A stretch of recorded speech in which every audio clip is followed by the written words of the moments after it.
G'day, Stuart J. Raj here, and I thought on this Australia Day that I'd put a video out there to help our American brothers and sisters actually pull off an Australian accent, because honestly speaking, the ones that you see coming out of Hollywood are pretty shocking. Now, don't jump to conclusions, Chippo.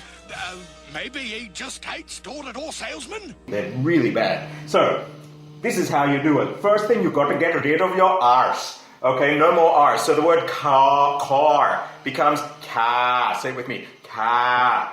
And the word farm would become farm. And it's really important. You see in America that, here's my trusty tool, R. Your R sound is in the back of the mouth. Car, R. It's more like this R sound here, car. In Australia, okay, it sounds more like a sheep, but don't say it too loud. There might be some New Zealanders watching. Okay, so car. Okay, hey, you should be shearing that. That's more of a Kiwi accent. I'm not shearing him with anybody, but anybody. Anyway, so Australian A sound, is more in there. American R. Okay, so you got to push it forward. Becomes so here the word can't, of course, becomes can't. Make sure that you don't say can't too short, because then it turns into the word for friend in Australia, cunt. Okay, so how's it going, cunt, is the same as saying, hey friend, how are you doing? Okay, so how's it going, cunt? Hey friend, how are you doing? Mate, that's the short R, but can't, I can't do that. I can't do that is I can't do that. I can't do that, friend. I can't do that, cunt.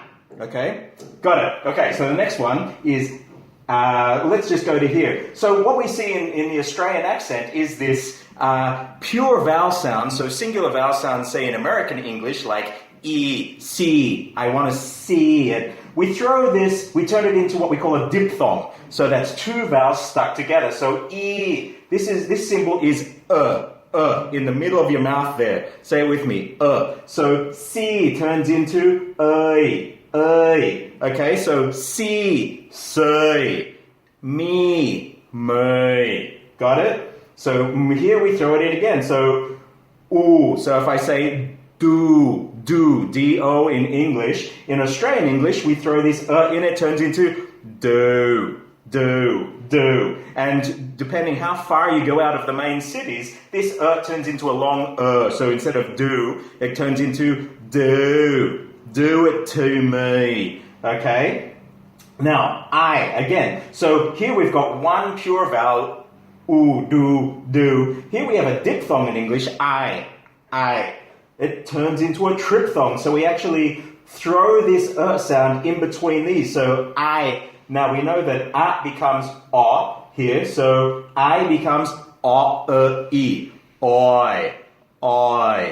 Got it? I. So in American English, I goes from the back to the front, I. In Australian English, we throw this extra vowel is e. Oi. And again, if you go further out of the main cities, this first part of it stretches out. This stretches out a bit more. And this final part of the vowel is the shortest part, depending how broad, or we say how oka your accent is. So I, as in me, myself, and I, could turn into oi, like a beer. Okay, and beer, notice we got rid of the R, not a beer. Now we have the same thing, ow. Again, the vowel changes, so turns to So how are you? In American English turns into ow. So how is it going, or how are you going, which is like how you're doing. In American English turns into, say it with me, how's it going? How is it going, which is how are you doing, is how's it going? Going, gone. Again, we come back to this here, Now, and this is another one we find. This to, like in Tuesday, or my name Stuart turns into a o, and again we have the u to o, like we brought up here. So Tuesday,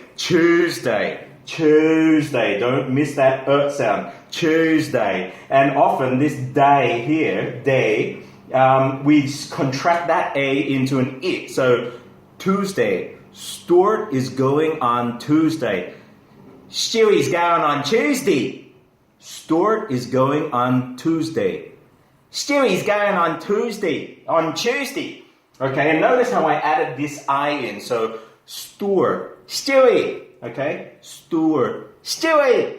This is the Australian way. You have to have the smile too if you're saying it in Australian English. We cut the noun and then we add it to it. And so that actually brings me to this as well. We've learned sounds now. There are some things with meanings. And so adding this, I'll teach you a great Australian word and great Australian slang. In an ancient Aboriginal dialect, the word for cold and chilly and icy is esque. And so the Australians call it an esky. This is the box that you put ice in to keep your beer in. So esque, esky. Okay, so next time you want to get a beer and keep it cold, you'd ask an Australian, "Hey cunt, you got an esky?" That means, "Hello friends, do you have a cooling box that I can put ice in for my beer?" Okay, esque, esky. They're your meanings. The last meaning now, if you want to really get into the Australian slang meanings, there's a whole lot of clips. I'll put one in after you that you'll be able to study and research and examine these vowel shifts and some consonant shifts. But the last thing in meanings, I'll just give you one and to start with. And this is the great Australian pickup line. And so I want you to say this. Now this symbol here is sh. Can you say it with me? Sh. So this is sha, sha. Now, in IPA, this letter here is zh, zh, and then we have So say it with me, charge, charge. And so this is a great Australian pickup line. So for all those guys, if you're out there and you see a nice-looking girl, and you want to say, "Oh, hi, what's your name? Do you come here often?" You might want to say to her in Australian nice English, charge, which is short for charge tits. And so finally, to impress all of your Australian friends, I've put this up here, and this is basically what we call, it's like your Pledge of Allegiance to the flag in the United States of America for the country in which it stands. But this is the Australian equivalent. So say it with me. This is it's like a back to front A, so Aussie. Aussie. Aussie. Now, believe it or not, this is a word that many Americans get wrong. You normally say Aussie. Aussie. It's not. It's this. Say it with me. Aussie. Aussie. Aussie. Okay, so let's say it 3 times. Aussie. Aussie. Aussie. Now, remember our vowel shifts here. Now we're going to say this word, okay, but remember we have an O turns into an okay, so sorry, and it turns into So the word oi, we keep the O there, and then this it shifts into So Aussie, Aussie, Aussie, oi, oi, oi. Say it again. Aussie, Aussie, Aussie, oi, oi, oi. One last time. Aussie, Aussie, Aussie, oi, oi, oi. And it's usually done by turning around and pulling your pants down. I'm Stuart J. Raj, and this is Australian English for our American brothers and sisters. Thank you.